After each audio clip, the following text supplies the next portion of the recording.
What he had done was worse than any abuse. That's how big of a deal my husband, John, has caused. I've been taking care of your bedridden father, Robert, who's got dementia, while also doing all the housework by myself. And you didn't even help with the trash. You won't even have a decent conversation with me. Then one day, John shoved divorce papers in my face.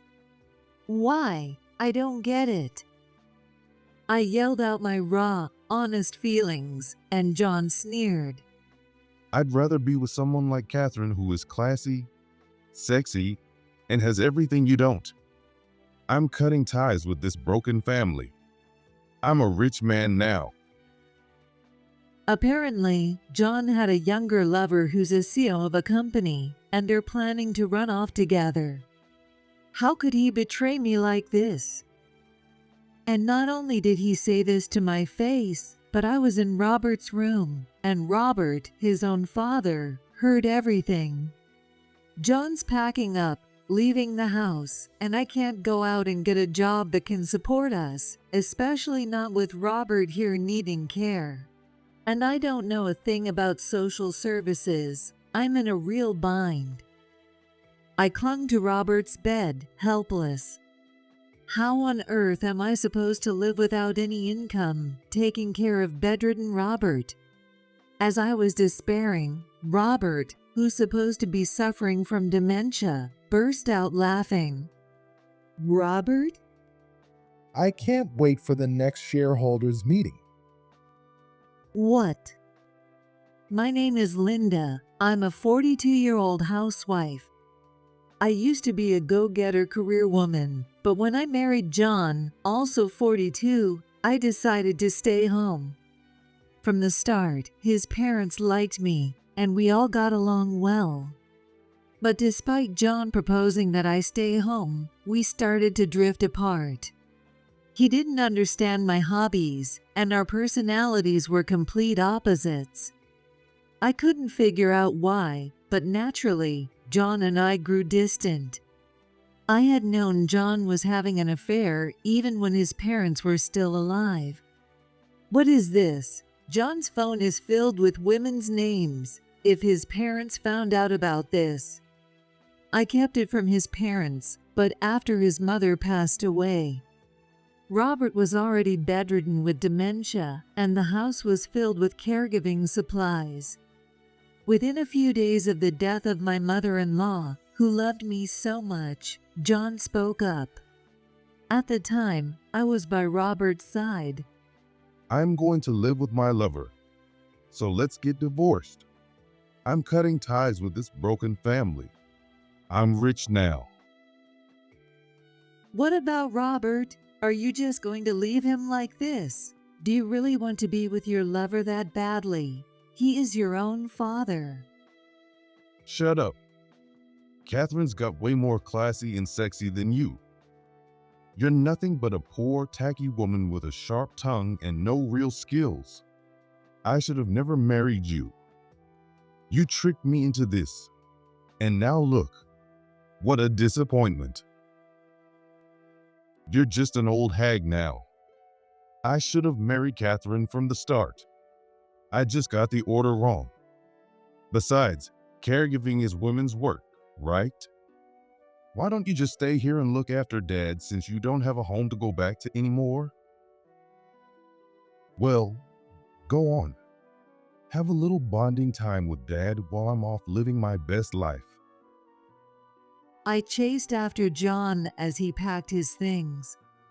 He was stuffing clothes and work tools into his suitcase. He was completely set on leaving. That's when I lost it. Are you out of your mind, saying all that where Robert can hear you?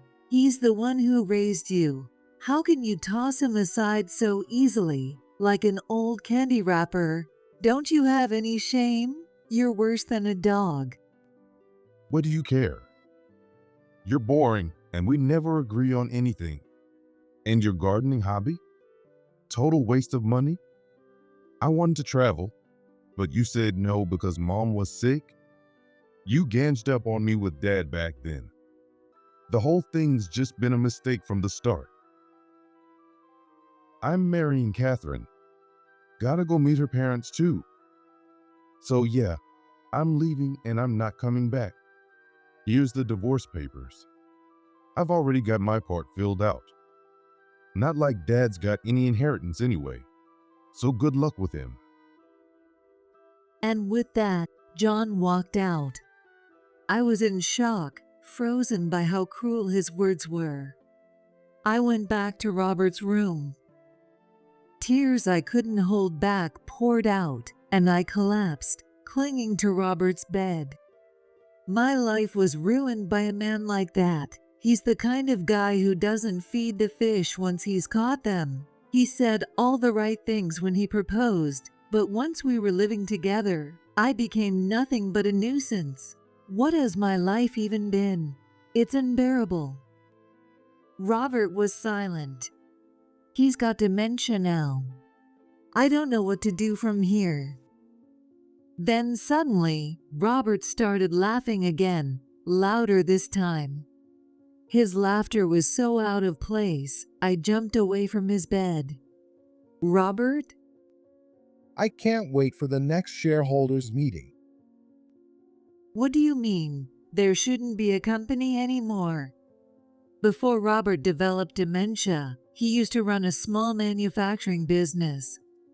But as far as I know, he's no longer the president. At first, I thought Robert was just rambling. But then, Robert gave me some instructions, and I peeked inside his dresser. Following his directions, I opened a drawer and moved some things aside. That's when I found a business card. Robert, there's a business card here. Who is this person? An old friend of yours? For anything regarding that idiot, you should consult with this man. I'm not totally senile yet.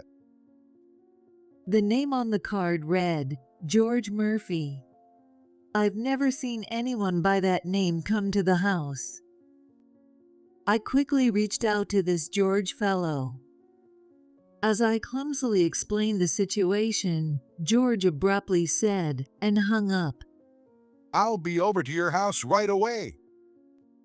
While I waited, I kept busy with housework, and in less than an hour, a man who introduced himself as George arrived. He looked younger than Robert, but he still seemed to be in his 50s or 60s. Hello, nice to meet you. I'm George Murphy, and I used to be Robert's secretary. I'm Linda, his daughter-in-law. Would you like to see Robert? I showed George to Robert's room. I had already told George about John's behavior. Robert, what a horrible thing to go through, and at the hands of your own son, no less. It's disgraceful. I left them alone for a bit. When George came back into the living room, he said, Excuse me, Linda. Yes, let me get you something to drink. I served him coffee and some pastries, and we started talking.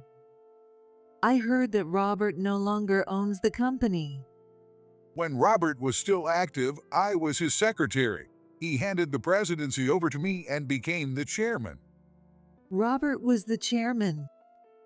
Yes, the company Robert founded was an elite team that could make any kind of part, and we worked with major corporations. Believe it or not, the company he started, which I now run, is actually quite well known. When John was still young, Robert hurt his leg, and that's when he passed the company to me. I see, but now, without John, what are we supposed to do? Don't worry, I can't provide care myself, but I'm well versed in caregiving and welfare services. Just follow my instructions from here on out. We're going to make sure John gets what's coming to him. I followed George's reliable guidance. The first thing I did was find a home care company that could come to the house. It didn't take long to find a few options online. After discussing with a few, I chose a company to provide the care we needed. It turns out that neither John nor I knew this, but Robert's savings totaled several $1,000,000, and his account is still unfrozen. Once the care services were in place, I signed the contract, giving me more freedom to move around. Meanwhile, George held a shareholders meeting where he exposed both Robert's and John's actions to the investors. Rumors started spreading among the investors. Have you heard? That company run by Catherine Brown, the young CEO, is in big trouble. She ran off with Robert's son, didn't she? I don't want to invest in a company like that. I'm not interested in holding any of their stuff. Honestly, that company is done. I can't stand places like that. George explained that investors are very sensitive to gossip. Hearing the rumors, investors began selling off stock from Catherine's company. Her reputation as a young CEO took a massive hit. Just as George had planned, Catherine started running into financial trouble. On top of the affair, the company's reputation plummeted, and after a resolution to remove her as CEO, the board sued her for massive damages. Her company eventually went bankrupt, and she was forced to file for personal bankruptcy. One day, while the home care worker was here, John showed up at the house with a woman who seemed to be his mistress. Hey, you did something, didn't you? Catherine's company is gone, and she's in serious trouble because of you, you coward. John suddenly started shouting, but I didn't flinch. I replied calmly, giving him a cold stare. Yelling at the door, "Don't forget the neighbors can see you. Why don't you come inside if you want to talk, or do you want me to call the cops after you finish yelling?" I asked the home care worker to look after Robert and led John and the woman, who I assumed was Catherine, into the living room. I didn't offer them anything to drink, and the three of us sat at the table. So, you're just leaving Dad, huh? After everything you've said, you're just going to leave him like that?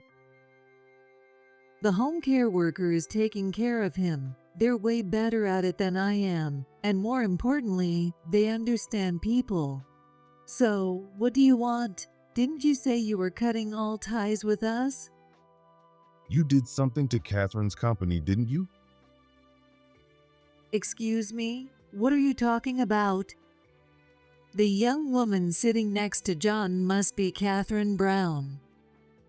She glared at me, but I wasn't intimidated. Catherine is a brilliant businesswoman.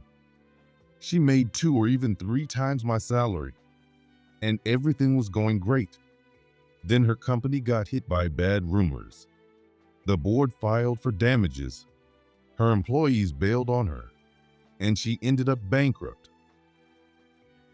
You had to have done something. You've always resented us because we were doing well, so you must have secretly worked to destroy her company. That's some imagination you've got there. I didn't do anything. What power does a stay-at-home wife like me have? You're just lashing out at me because you're upset. And by the way, I've already filed the divorce papers, so we're strangers now. Why don't you take your little girlfriend and leave, get any job, and pay off that debt you owe? If you can't, then I guess you'll just have to get used to being poor. What did you just say? Oh, John, now you're worried about your dad? You've got a wife but still managed to have a mistress, and I thought you might have turned a new leaf, but clearly the bad habits are still there. Just then, George came into the living room. I had given him a spare key for emergencies. Who the hell is this old man? John, I've heard all about your behavior, and you must be Catherine Brown.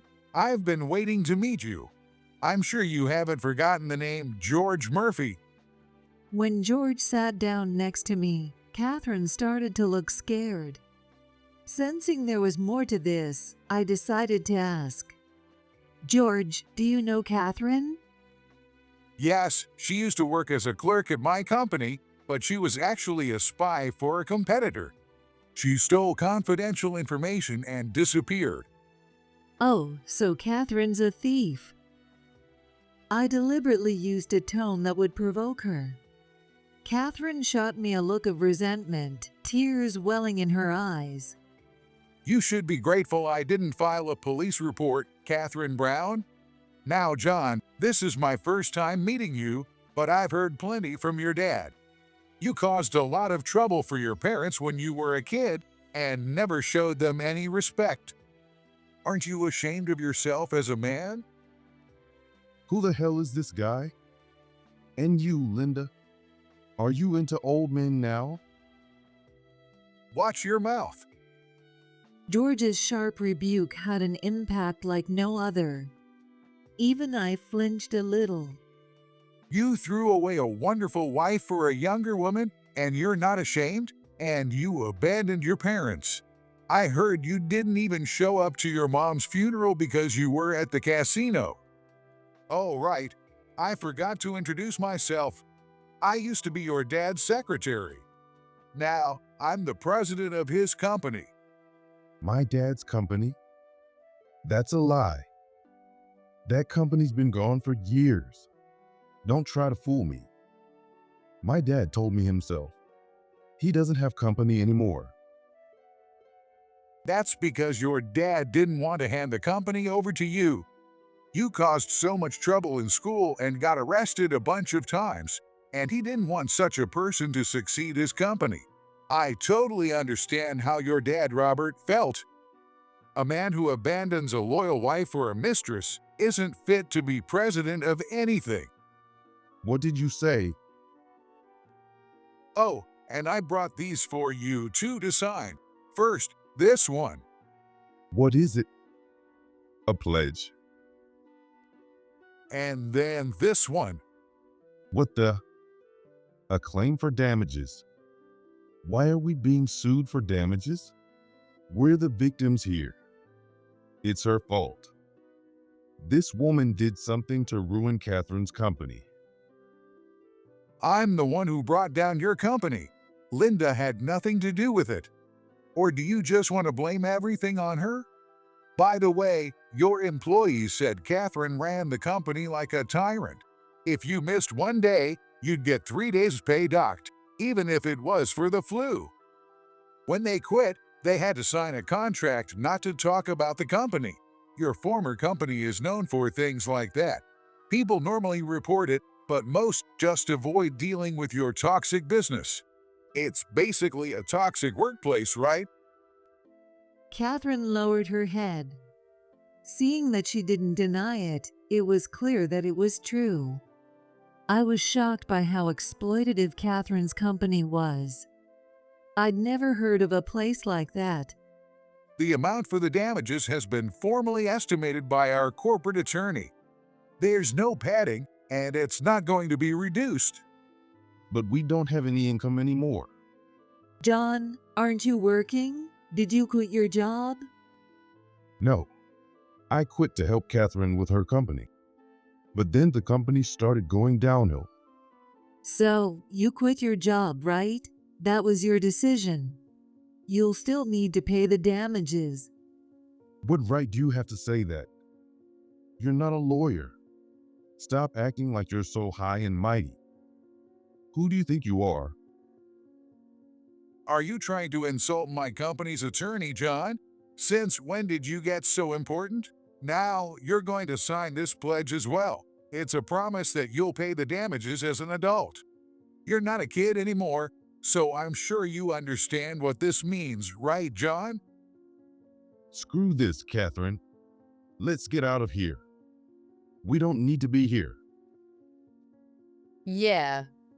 What a coward. He's trying to run from paying the damages and from signing the pledge. Just like a child, he doesn't even realize what he's done. After all the trouble he caused his parents, now he wants to run away again. John, is that how you're going to live your life? Just running away? Don't you think that's a pretty sad way to live? Do you want your life to be defined by running? Oh, and by the way, don't expect me to take care of you when you're old. Maybe Catherine here can handle that. And Catherine, you stole our company's confidential information for your own benefit while we were left to suffer in silence. As a CEO, don't you care about your reputation? You wouldn't want people to say the boss was a thief, would you? Or would you prefer we make that theft public? We're fine with that if you want. Or you could just sign the pledge and get ready to pay the damages. Do you really want to spend the rest of your life dodging the media? I'll sign the pledge. Catherine, you don't have to do this. Don't let them intimidate you. We can start another company. No. If I don't sign this, I'll be hounded by the media forever. I don't want that life. Besides, I really did steal the confidential information.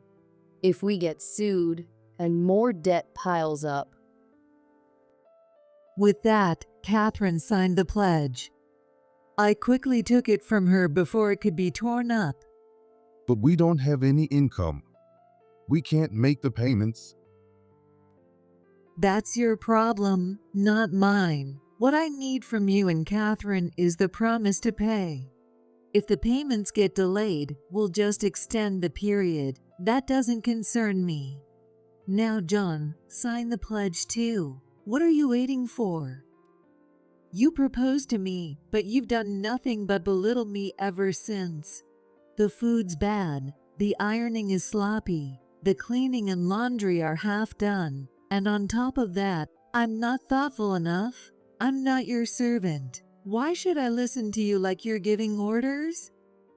And Catherine Brown, this guy is the type to stop feeding the fish once he's caught it. Sure, he's treating you well now, taking you shopping, maybe even buying you designer bags. But once you marry him, all of that will be gone. He's only good in the beginning. You might feel like a princess now, but you'll soon realize it's all an illusion. I'd never do that.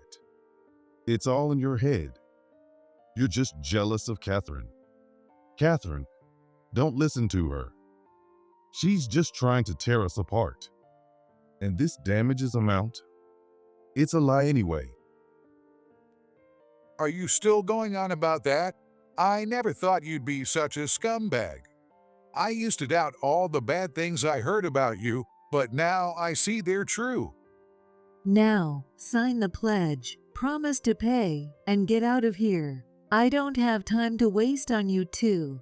John, sign the pledge now. John glared at me but eventually signed the pledge. He was probably just eager to leave. I kicked both John and Catherine out of the house. It was about time to start preparing Robert's dinner. George, thank you so much. I feel so much better now, and I really appreciate it. I wouldn't have been able to do anything on my own, and I was so lost with Robert. No need to thank me. I'm just glad I could see Robert again. And if the damages payments get delayed, or if anything else happens, don't hesitate to contact me. I'll go with you to follow up on it. George smiled warmly as he spoke. After George and the home care worker left, I spoke to Robert. Thanks to George, we'll be getting the damages. Thank you, Robert, for introducing me to him. Robert was lying in bed, seemingly asleep, but I thought I saw a little smile across his face.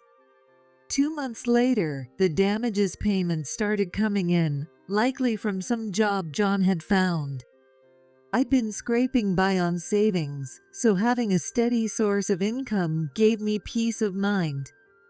But soon, the payments started becoming irregular.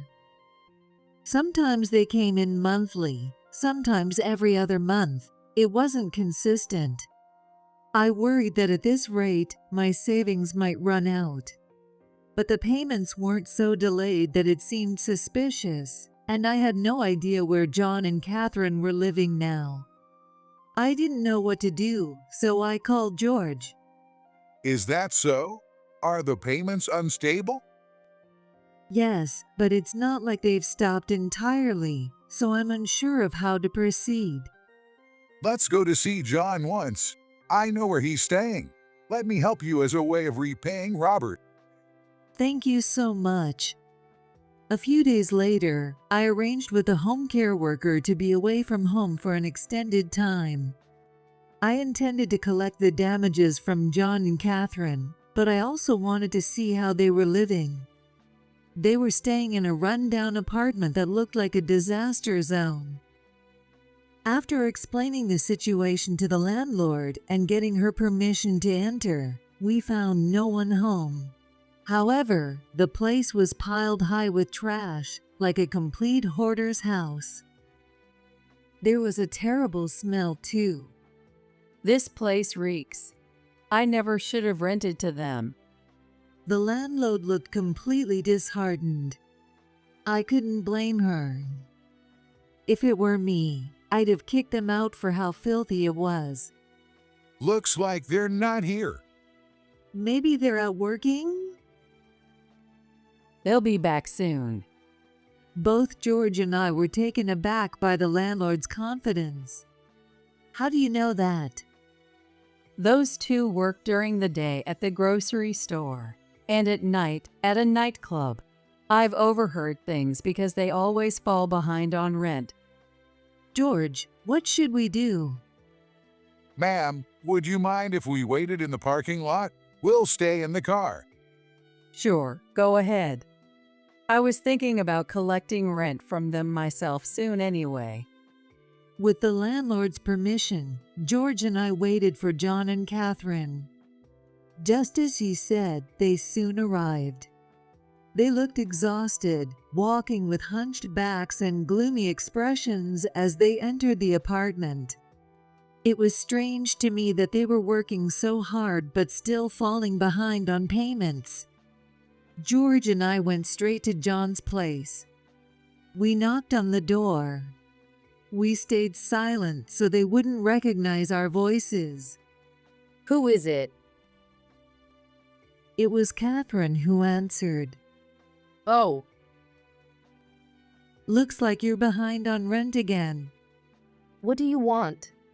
We're working ourselves to the bone. We don't have any money for you. You're working 2 jobs, one at a supermarket and one at a nightclub, yet you still don't have money. What are you spending it on, living in a dump like this? Catherine pulled out her wallet and shoved $100 at me. This is all I've got. Now leave. She looked like someone on the edge, desperate. Let's go for now. This won't get us anywhere. I'll dig into this and get back to you.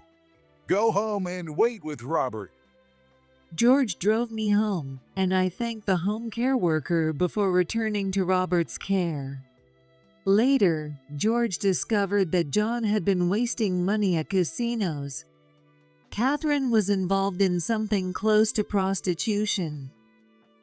Prostitution? John's making her do that? What kind of man is he, treating a woman like that? George and I decided to contact the police. It turned out Catherine was working at an illegal brothel, and John was growing marijuana in the apartment's bathroom. Naturally, they were both arrested, and their story even made the evening news. John and Catherine were charged. Their lawyer pleaded for a reduced sentence, but it wasn't granted. Catherine cried as she left the courtroom after the trial. What did I do wrong? I worked so hard to pay off the damages. What's so wrong with that? John, on the other hand, stormed out of the courtroom, yelling like a madman. As I watched from the gallery, I felt sorry for Catherine and ashamed that I had ever been married to John. I wouldn't be receiving the damages after all, but with George's help, I managed to get my life back on track. Please let me repay the kindness Robert showed me. He always treated me so well. Back when not everyone could go to college, I started working straight out of high school. Robert was always kind to me, even though I was just a kid. He'd tell me to pay attention and learn the jobs, and when I grew up, he hired me as his secretary. I'll always be grateful to him. I think Robert would be pleased. Really, thank you. Robert and I lived modestly and quietly, without any luxury. 2 months later, Robert passed away peacefully in his sleep. He died while I was away for just a moment, using the bathroom. I held a small funeral and prayed with George. Robert was so kind to me. He was a truly good man. My mother-in-law was the same. That's wonderful. It's a blessing, though I'm sure he was pained by how his son turned out. Robert often said that his son was a disappointment. Yes, John really was a disappointment. Robert didn't deserve that. George and I talked like that. Even in death, Robert's presence was strong, and without him, the family home felt eerily quiet. Before she passed away, my mother-in-law secretly changed the house title to my name, so I was able to stay and live in a place filled with memories. I went to visit John and Catherine once. John's mental state had deteriorated, so I couldn't see him. When I saw Catherine, she had no trace of elegance left, even though she was in her 30s. She looked like an old woman. Her hair was streaked with gray, and her skin was in terrible condition. You were right. When I tried to speak, Catherine started sobbing. John's exactly what you said. Once we got married, his whole personality changed, and I worked like a slave. You were right all along. I had no response, and that was the end of the visit. Later, I inherited Robert's estate, but since it was a large sum of money, I no longer needed George's financial support. The paperwork for the inheritance taxes was a headache, but now I'm living peacefully. John and Catherine are still in prison. I never asked about their prison terms because I was not interested in them. Catherine, though still young, was likely tormented by John. It's a sad story. She founded a publicly traded company, but ended up in prison. John probably had a gambling addiction. I hope he's trying to get better now, but I've heard that gambling addiction is incredibly difficult to overcome once it's that severe. At one point, before he proposed, he seemed like a normal guy. But as soon as we got married, we couldn't agree on anything. He may never get out of prison. But now, I'm finally free. I miss my in-laws, but not having to deal with John is a huge relief. I have enough money to live modestly without worrying about food. But I like having something to do, so I've taken a part-time job as a cashier. And just like that, I found happiness.